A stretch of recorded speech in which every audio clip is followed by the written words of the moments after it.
Well, slow start. I imagine a lot of things you weren't happy with early on. What did it take to just kind of get things going a little bit?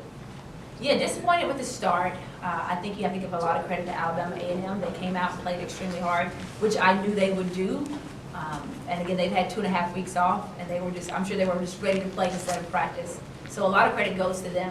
I felt like we started slow, but then we were able to rebound from that and play with a lot of fire and intensity. I think us going to our press helped, definitely. And then I think, we just kept working at it because we weren't hitting shots, and sometimes that just changes the energy. But we kept working, and we kept trying to pick up our intensity.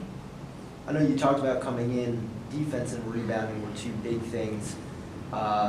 Once you finally kind of got those things going, it seemed like that's what turned the game. Just how would you evaluate the performance in those two areas today? Well, very first possession, we give up 3 offensive rebounds. Really wasn't happy with that because we had just talked about the emphasis today is defending dribble penetration and blocking out. But I do think that it got better. At halftime, we talked about the fact they had 24 points. 20 of those were points off turnovers, and then 6 were second chance points, and then 4 from the free throw line. And so if we do a better job of taking care of the basketball and then a better job of blocking out, then it's the numbers look a little different, even if we weren't making shots. The third quarter, when you really kind of broke things open, seemed like it was 90% on transition buckets. Obviously, that's the game that you guys want to be able to play. Just what allowed you to get into that rhythm and get out and up the floor quickly?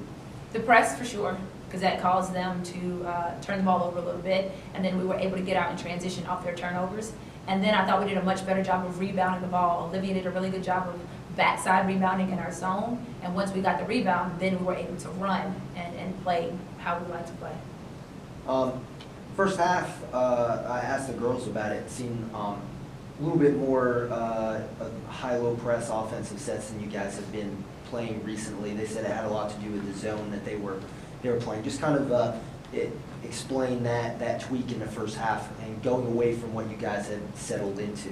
Yeah, well, it's been a minute since somebody's played us a 2-3 zone the entire game, and I felt like early on in the first half we were trying to make one pass and knock down a shot, and they were good looks, but we talked about getting high post touches. We talked about getting the ball to the short corner and playing from there, and I don't think we did a great job of it to start.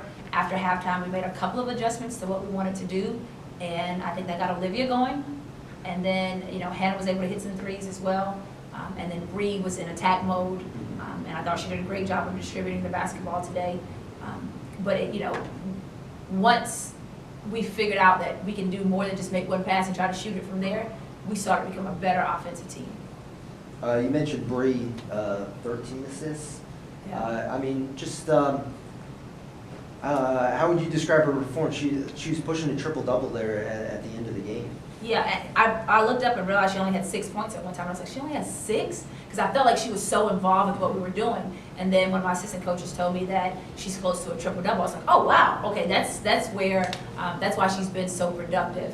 And, I know triple-doubles are rare. Well, clearly with Westbrook, they're not rare. But for everybody else, they're a bit rare. But I just felt like at a certain point, the game was under control, and I felt good about the group that was out there, so I just took her off the floor. But just really impressed with her ability to get 13 assists.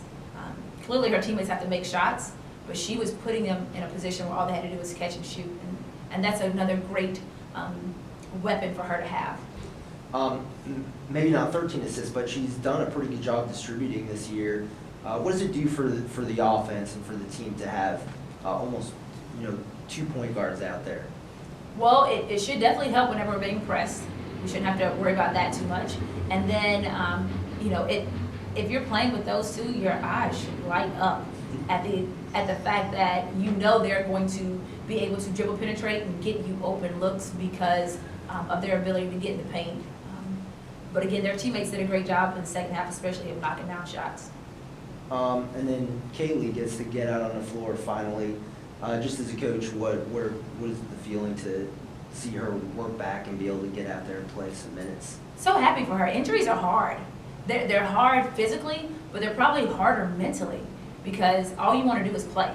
All you want to do is be out there with your teammates. That's it. And when you have to sit and your body won't allow you to do it, that's a difficult thing. I thought she did a really good job of working her way back. She didn't try to force too many things when she first got back to practice. She just says, you know what, I'm going to put my head down and I'm going to work really, really hard.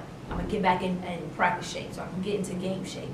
And, you know, it would be great to have her as a weapon as well, because we know she can shoot the basketball. But I'm proud of the fact that, you know, mentally she stayed engaged with what we were doing, and she didn't let the injury just beat her down. What was the injury? She had a bone bruise around the knee area, and it just took a while to heal. And then last non-conference game, this was kind of your last chance to try to get where you want to be going into the conference schedule next week. Just how would you assess where you guys are coming out of this one, and did you get the things you wanted to out of this game? We won, so I'm happy. Not happy with the turnovers. That's going to happen. And again, you have to give credit to Alabama A&M, because they, even though they may not pressure the ball a whole lot, they're really active and they're athletic and they shoot passing lanes. And they feed off of your turnovers. So credit them first. But I'm happy with the win. I'm happy. They told me that we finished non-conference play at home with a winning record. So that's good. And I'm excited about conference play. I know we have some time off, but I'm excited to get going and have to make adjustments, and the intensity and energy of things changing. That's going to be exciting for the team. I say that now. Ask me in 2 weeks if I'm excited.